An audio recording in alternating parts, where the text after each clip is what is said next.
Chapter 2.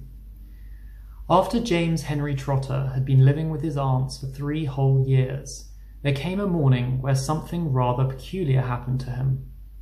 And this thing, which as I say was only rather peculiar, soon caused a second thing to happen which was very peculiar, and then the very peculiar thing, in its own turn, caused a really fantastically peculiar thing to occur. It all started on a blazing hot day in the middle of summer. Aunt Sponge, Aunt Spiker, and James were all out in the garden. James had been put to work as usual. This time he was chopping wood for the kitchen stove.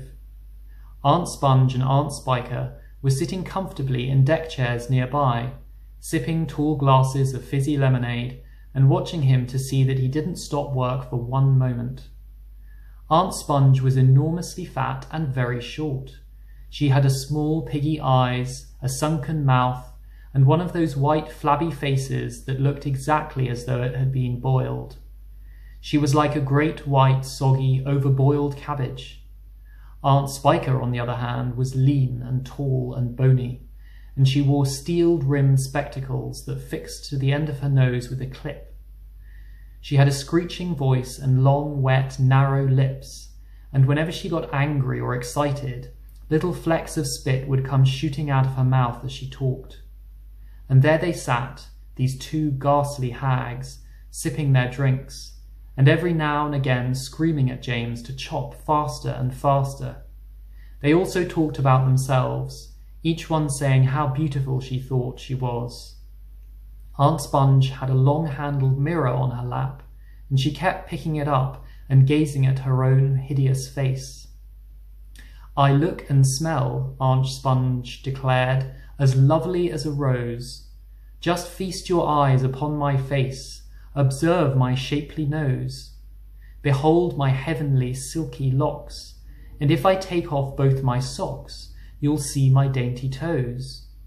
But don't forget," Aunt Spiker cried, "how much your tummy shows." Aunt Sponge went red. Aunt Spiker said, "My sweet, you cannot win. Behold my gorgeous curvy shape, my teeth, my charming grin. Oh, beauteous me, how I adore my radiant looks, and please ignore the pimple on my chin." "My dear old trout," Aunt Sponge cried out, "you're only bones and skin. Such loveliness as I possess can only truly shine in Hollywood." Aunt Sponge declared, "Oh, wouldn't that be fine? I'd capture all the nation's hearts. They'd give me all the leading parts. The stars would all resign." "I think you'd make," Aunt Spiker said, "a lovely Frankenstein." Poor James was still slaving away at the chopping block. The heat was terrible. He was sweating all over. His arm was aching. The chopper was a large, blunt thing, far too heavy for a small boy to use. And as he worked, James began thinking about all the other children in the world and what they might be doing at this moment. Some would be riding tricycles in their gardens. Some would be walking in cool woods and picking bunches of wild flowers. And all the little friends whom he used to know would be down by the seaside, playing in the wet sand and splashing about in the water.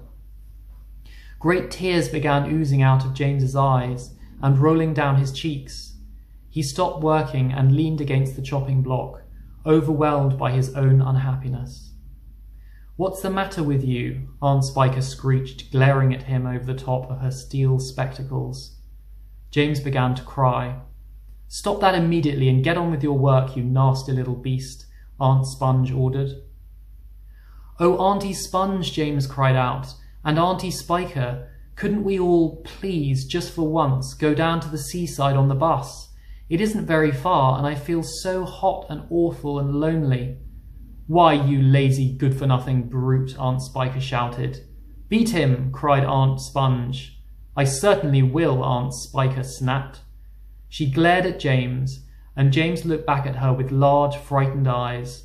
"I shall beat you later on in the day when I don't feel so hot," she said. "And now get out of my sight, you disgusting little worm, and give me some peace." James turned and ran. He ran off as fast as he could to the far end of the garden and hid himself behind that clump of dirty old laurel bushes that we mentioned earlier on. Then he covered his face with his hands and began to cry and cry.